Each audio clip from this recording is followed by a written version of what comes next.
Ga ga ga ga ga ga ga ga ga ga ga ga kuruyanga baba tango ngwe sume kuruyanga bobo bode bakavang bade suma kuruyanga ga ga ga ga ga ga ga ga ga ga ga ga kuruyanga bomo Gandé Gandé c'est l'heure du conte.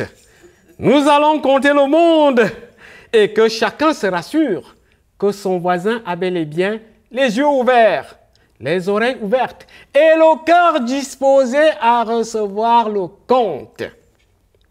Vous savez, notre monde actuel s'égare parce que les occasions d'entendre un conte sont devenues de plus en plus rares.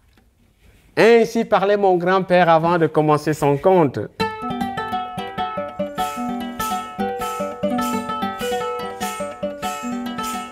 Gandé, mon grand-père était un artiste, un joueur de mveut, un boumveut, un diseur de mveut.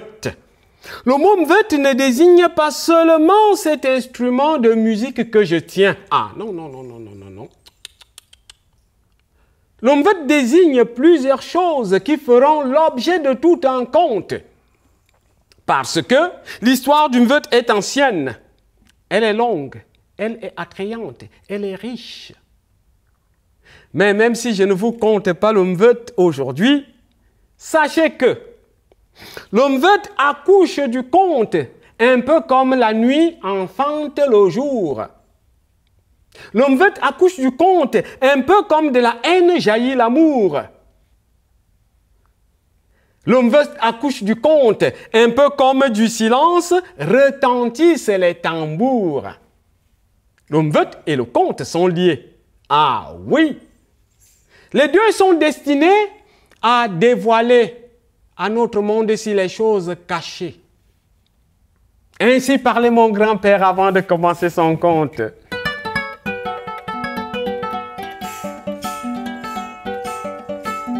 Vous savez, mon grand-père disait que le conte, c'est la voix de l'intelligence et de la sagesse dans ce monde. Mon grand-père nous dit que dans la forêt, en bordure de son village, il y avait un silence incroyable qui s'était établi là. Aucun animal n'osait parler fort parce que si tu parles fort, tu élèves ta voix, le roi de la forêt va savoir où tu te trouves. Et il va s'approcher de toi. Et tu deviens sa proie. Et tu vas finir dans sa bédaine. Bref, vous avez compris que dans ce bois-là, les animaux avaient peur du roi lion.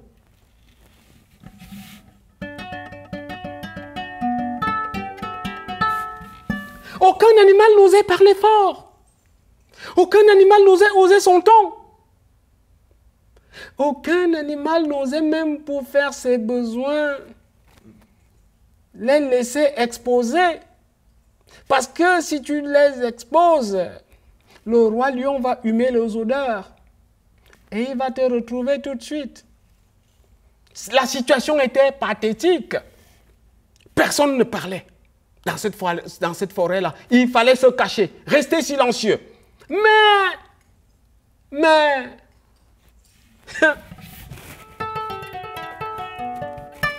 Comme je sais que vous voulez savoir cette histoire, j'avance un tout petit peu plus vite pour vous dire que dans ce bois-là, il y avait une demoiselle qui grandissait. Elle commençait à se sentir femme. C'était la demoiselle mouche. Quand elle volait de branche en branche, c'était en chantonnant. De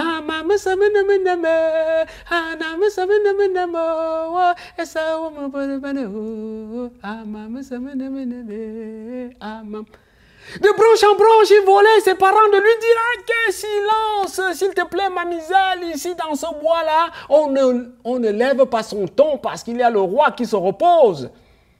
La demoiselle de dire: mais c'est quoi cette histoire que tout le monde a la trouille parce que c'est quoi ce truc-là? moi, je vais donner une belle leçon à cette personne qui vous fait peur. Le père de la fille qui a entendu cette déclaration-là, il a failli succomber de suite d'un arrêt cardiaque. Parce qu'il est tombé. Il dit, toi, pauvre petite demoiselle, une mouche comme toi, comment prétends-tu combattre le lion, le roi de la forêt?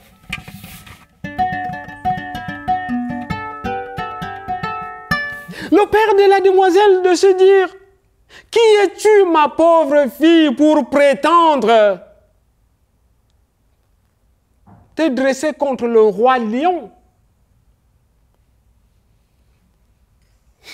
La fille de rigoler. Je vous assure qu'elle n'est pas passée par 4 chemins. Elle a commencé à faire le tour de famille. Passer ici, dire, ah, je vous donne rendez-vous, sous peu, vous allez voir ce que je vais faire à celui-là qui prétend faire de la terreur ici, sous ce bois. Dans quelques jours, vous allez voir, venez, venez, vous allez assister au combat entre le roi lion et moi. Et je vous dis, hein, ne manquez pas cette occasion, vous allez voir la leçon que je vais administrer au roi lion. Gandé, Gandé. Comme je sais que vous voulez savoir la fin de cette histoire, alors j'avance un tout petit peu plus vite pour vous dire que la demoiselle avait attendu ce jour-là. Elle avait attendu quand le soleil était à son niveau le plus haut. Et le roi lion qui se reposait sous un arbre, au regard de tout le monde, en pleine savane. La demoiselle de partir, de tourner au-dessus de la tête du lion.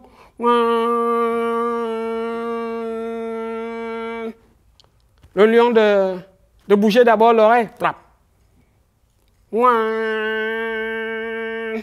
Hey, toi, lion, c'est toi qui sèmes la terreur ici. Est-ce que tu peux bagarrer contre moi? C'était à l'époque où tous les animaux s'entendaient encore. Hein? Ils avaient le même langage. Gandé. Yeah. Le lion de dire, mais qui es-tu, petite demoiselle mouche? Tu dis que tu es fort, est-ce que tu peux bagarrer contre moi? Je te lance un défi. Si tu es fort, lève-toi. Le lion de dire, ah, laisse-moi me reposer. La demoiselle de venir passer ici devant la gueule du lion, le lion d'ouvrir la gueule et de manquer et de mordre sa langue. En mordant sa langue, le lion s'est fâché un tout petit peu plus. Hein. Mais voyons donc, qui es-tu pour vouloir me perturber de la sorte? La demoiselle de passer ici au niveau du creux de l'oreille et de rentrer. Et le roi lion de lever la patte. Tac! En levant la patte, ses griffes de rentrer dans sa peau. En retirant, le roi lion s'est arraché un bout d'oreille. J'ai dit que je vais t'administrer une belle leçon aujourd'hui. La demoiselle de rentrer encore, le roi lion de mettre un coup un peu plus fort, pac, et d'arracher une fois de plus un gros morceau de tomber et ça commence à saigner. Quand le roi lion voit son sang couler, dire, mais voyons donc, cette fois-ci, tu pousses trop loin là, toi. La demoiselle de rentrer dans la narine. Ah, vous savez comment c'est gênant quand quelque chose vous rentre dans la narine. Hein? Le roi lion d'envoyer sa patte, tac là, et d'arracher un bon bout comme ça, et une bonne partie du nez était par terre. La demoiselle de sortir et de rentrer de l'autre bord, dans l'autre narine. Le roi lion d'envoyer l'autre patte, pac, d'arracher un bon bout. La demoiselle de rentrer dans l'autre oreille. Le roi lion d'envoyer l'autre patte, pac, et de s'arracher l'autre bout. Et les autres animaux qui regardaient ça, mesdames, mesdemoiselles, messieurs, étaient là stupéfaits. Tout le monde avait les yeux grands ouverts. On se demandait ce qui va se passer, quel risque. On voyait le lion se lever, se donner des grands coups, s'arracher un morceau, se donner un autre grand coup, s'arracher un morceau. Le ventre, partout, partout, partout, c'était des blessures, des griffes. Gandé. Gandé, vous avez compris qu'à la fin de ce combat-là, Qui avait succombé? Qui était mort? Lion. Ah, le lion était décédé, n'est-ce pas? Malgré sa force titanesque. Mais le lion était décédé, vaincu par l'intelligence de la petite mouche. Ah oui. Mesdames, messieurs, vous avez suivi ce conte. Est-il vrai? Est-il faux? Est-il beau? Est-il laid? À vous de juger. Votre opinion compte dans le conte qui compte ce monde. Je vois que la fatigue vous gagne, vous somnolez. Mais un petit conseil avant de rentrer chez vous pour le coucher. Que personne n'oublie son voisin sur ce lieu de conte. Que les plus âgés tiennent les plus jeunes par la main. Que les parents veillent sur les enfants. Et que les personnes sages guident nos pas sur les pistes de ce monde. Sur les voies glissantes de ce monde. Un petit conseil. Sur votre chemin retour, méditez ces proverbes du conte. La force titanesque, elle est parfois vaincue par l'intelligence. Je vous vois également résister à cette fatigue parce que vous ne voulez pas que le sommeil vous éloigne du conte. Mais rassurez-vous, rassurez-vous, le conte n'a pas de fin. Nous continuerons demain, c'est certain. Je le sais aussi que c'est quand les yeux se fatiguent et que les oreilles se bouchent que les plaisirs du conte envahissent notre cœur et notre corps. Nous continuerons demain, c'est certain. Un autre conseil, laissez-vous emporter par la douceur du conte. Laissez-vous emporter par la douceur réparateur du sommeil, parce que le sommeil est également guérisseur. Pour aujourd'hui, à chaque jour suffit sa peine. C'était Contons le monde, avec le griot des temps modernes et sous Malon.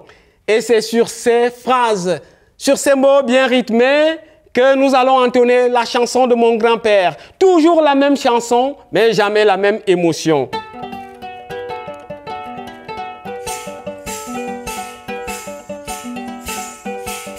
Ga ga ga ga ga ga ga ga ga ga ga ga kuroyanga babazanga gwesme kuroyanga pap pap pap pap. Accompagnez-moi avec les mains. Pap pap daga daga daga kik kap daga daga daga kidip kap daga daga kik ga ga ga ga ga ga ga ga ga ga ga kuroyanga pap pap pap daga daga kidap daga daga daga kidap kidap kap daga daga kap daga daga kap daga daga kidap kidap kap daga daga ga ga ga